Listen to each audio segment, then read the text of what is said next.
Hi, everybody. It's Tim Wheatley with Cruise Civics. I am really pleased to be introducing Shanequa Moore. She is running for City Council in the Bronx. And welcome, Shanequa. And hopefully, you're doing great today. Yes, thank you so much, Tim. I'm doing great. How are you doing today? It would be a lot better if I was in Mexico. It's a little bit chilly up here in Vancouver, British Columbia. Uh, Our live international show with Cruise Civics. So I got a question right off the bat. What makes you want to run for politics in the Bronx anyway? sure. Thank you, Tim, for that question and for having me on today. So I want to start off by saying that I am a Bronx native. So the Bronx is my home. It is all I've known. I've grown up here my entire life. And then, secondly, I want to say that when I think of politics and being an elected official, I think of it as an honor and an opportunity to serve. I think that true politics is the ability to serve people, to amplify their voices, and to advocate for the issues that people want to see happen in their communities. And so these are things that I've already been doing. I've already been advocating for people in my community for as long as I can remember in many different ways. And so I just want to step up my leadership, step up all the efforts that I've already been doing, and be able to represent my people on a greater scale and a greater level to change legislations, to break down barriers for people that have been in place for so many years, and to be able to open up access for people to have resources and the ability to be able to just thrive in life. And that is really the reasons why I'm running, to uplift the people in my community, to continue advocating, and to be able to represent them on a true and a greater level. Wow, that sounds amazing.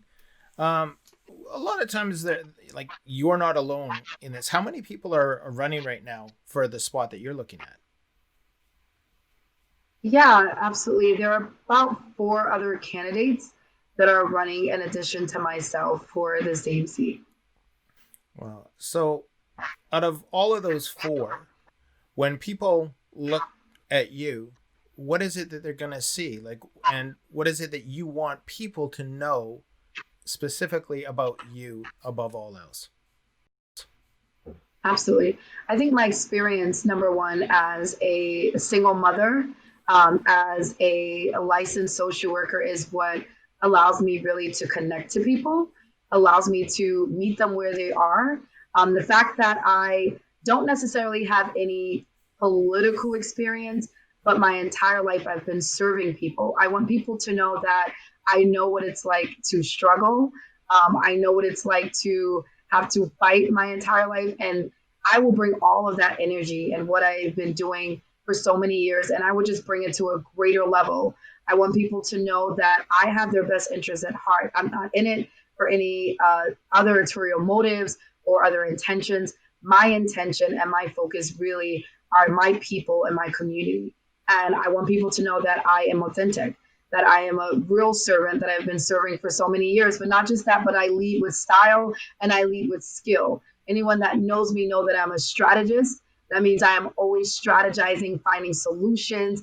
I am very innovative, so I'm not going to look at what was done and just go with the status quo. I'm not afraid to speak out. I am very progressive and my thought pattern and my thinking and my action. And I think it takes a leader like that to bring true results. Someone that is not going to be afraid to push against what is normally done. Someone that's not going to be afraid to speak out and to say no when no needs to be said, and to say yes when yes needs to be said, and to lead with character. We're missing leaders that are leading with character and really leading with authenticity. So I think that people want that. And I want people to know that I am that leader that will lead and with the right spirit and with excellence. I want people to know that I'm not only a servant, but I'm also able to get in, get the work done, and do it in a strategic way and do it with all of them by my side. When I get into City Hall, I am bringing everyone with me, everyone in my community, because I want to make sure I'm amplifying their voices. Well, that sounds amazing. And I'm excited. I'm really looking forward to see how the race goes, and that's number one, is to see how it goes. And the best of luck with you on that. One Thank of you. the questions that I'm going to ask is a personal question. Like, since COVID's been around for the last little while, it's been really, really difficult for one to take care of themselves. And uh, if you could say, like, these people are frustrated, they're struggling, if there was one thing that you could give them, from your background as counseling and through, as a social work, what would the one thing that you could do to give them just a little bit of a glimmer on your personal side, what you use for self loving yourself right now? Absolutely. Thank you for that question, Tim. So, I want to say that my spirituality, my faith in God, is what helps me to balance, what helps me in terms of self care. That is what keeps me going every single day. My faith and just keeping that faith. Sometimes it's not easy. Sometimes you have to encourage yourself. So, you may not necessarily have encouragement from others, but the ability to encourage yourself and to keep going and to rest in the faith, whatever that faith is. For me, it's faith in God. And then secondly, it's a support system. Having family, my mother who's out in Maryland, my sisters who's also out in Maryland, and my daughter Genesis who is with me. I know that just seeing her, that I have to do this, that I have to keep going. I don't have an option to stop, an option to pull back, because I have to see her. She has to be able to see me make it. And that really is my self care. Is my daughter, it's my family, my support system, my faith in God, and lastly, it's Netflix. Watching some good old Netflix sometimes, and just sometimes not too much binge watching, but just a little bit of binge watching with a tub of ice cream. You can't do it all the time. You get you a nice vanilla Swiss almond ice cream and a good old Netflix show, you're good to go. Yeah, I was going to ask what was that flavor coming, so thank you for asking it. So, now, COVID in the Bronx, restaurants closing, businesses closing, doors shutting down. You probably had, some strong social habits pre-COVID, and now after COVID, where we're in the midst of still in the midst of all of this craziness.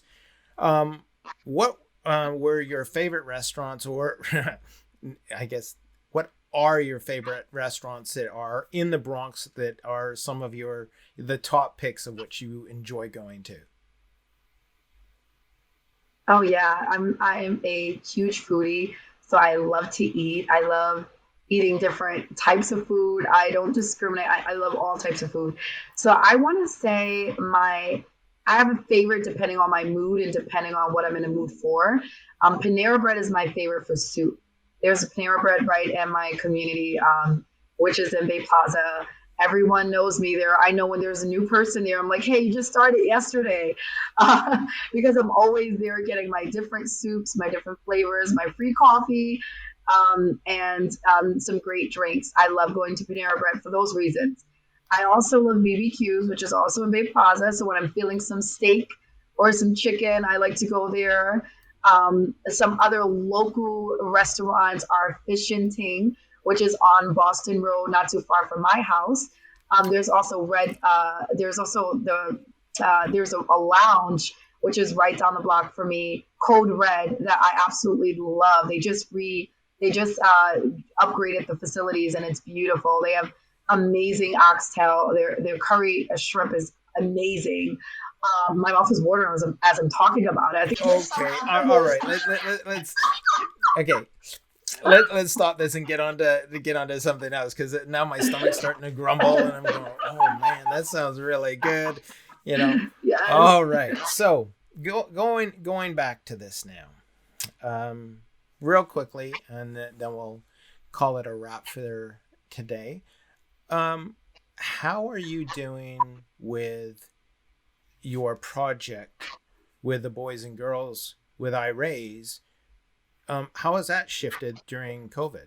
Because I guess you're not doing much group work or things like that. So how are you maintaining this kind of momentum that you were having with this amazing program during COVID and while we come out the other side? Yeah, absolutely. Thank you for that question. So during COVID, when COVID first happened, well, at least not first happened, but when the governor had put in the executive order to shut down schools, my staff and I, we freaked out because 90% of our programs are in public schools where we provide mental health and counseling services to children that are at risk. So it was a very scary and uncertain moment for us. Our first few weeks, we stood just strategizing with the board of directors and with the executive staff. I had to furlough most of my staff, and we really just had to reimagine what our new sort of programs looked like. We had to literally shift all of our in person programs online. And that was really, really challenging. We started with the easiest to shift, and that was our mentoring program. We were able to get that online by April, transition all of our kids, make sure all of our programs were accessible to families. And what we had to do was begin to merge programs to be able to cut down on cost, and to be able to share staff across departments. And we also had to redevelop and redefine what the new needs of our clients were, because it wasn't necessarily what they were before COVID. Now people were just trying to survive. Mm-hmm. People were afraid to go outside. People were afraid to go to the supermarket. People thought they were going to die. Some people lost loved ones. People were trying to survive day by day. And the most important thing for us and our staff was that we were going to be there right by their side with them throughout it all. And that was sort of what we did during COVID. Through my organization, I invented a few programs during COVID-19.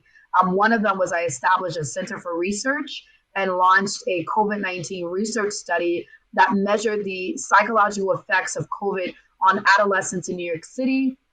Also merged another survey for parents and understanding the effects of COVID on parents during COVID in New York City, and found out that a lot of parents were just stressed out and they were afraid, and they noticed that their kids had their regular behavior had changed. Kids were more likely to be lonely and suicidal and depressed, and more likely to be withdrawn and just be afraid. And we saw this as a theme in many of our kids, and these were some of the data that we were able to gather from this survey. I also launched through the Center for Research another survey, which is measuring how racial injustice has been impacting our kids, not just during the Black Lives Matter movement, but even before that, and just knowing what our kids have been going through, and what are some ways that we can provide programs that are innovative, that are relevant, and that really meets the needs of our kids. So I did a lot of inventing. I also started a STEM program for kids of color, of coding for girls of color program. I started a new entrepreneurship program for teenagers who wanted to start their own business. We had also a remote learning tutoring program, a parent support program, and a whole bunch of other programs that I cannot remember that I ended up developing with my team of staff during COVID. The most important thing was that we were in the community with our families and that we met them where they were. And that just meant taking all of our services, putting it online through a three phases where we got all of our services up and running online. It took a lot of work. I did not sleep. Even when I was sleeping, I was working and strategizing because I knew it had to be done. We were serving kids in the hardest hit communities. And so it was very hard. My staff were also going through their own issues. They were also losing loved ones. So I had to also not just serve the community, but find ways to build up my staff who were also getting burnt out emotionally and mentally. I had to find ways to develop staff wellness programs, help them with their own mental health so that they can continue having the fuel they needed to be able to continue pouring into our children and families. I served over 500 kids during COVID-19, providing mental health services, counseling services, parent support groups, remote learning, and a ton of programs and classes online. And we're still going strong.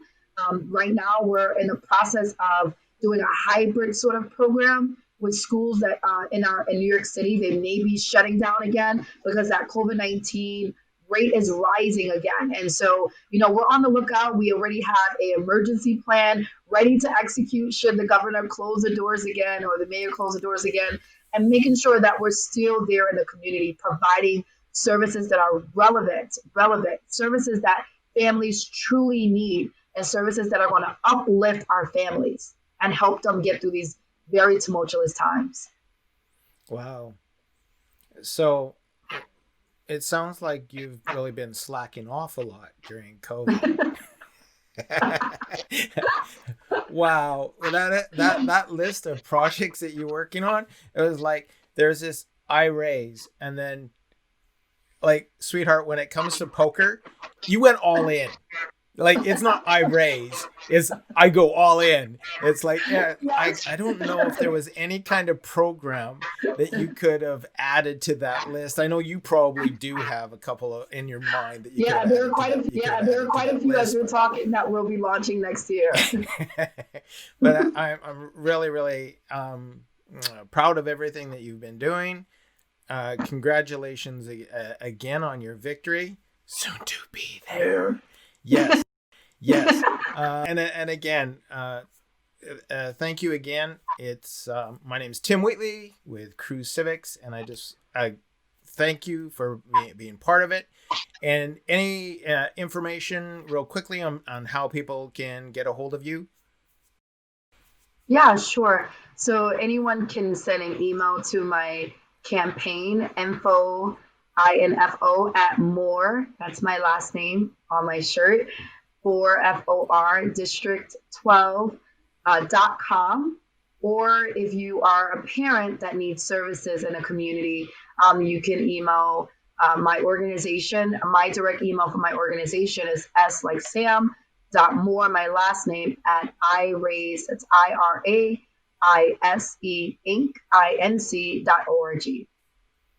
Perfect.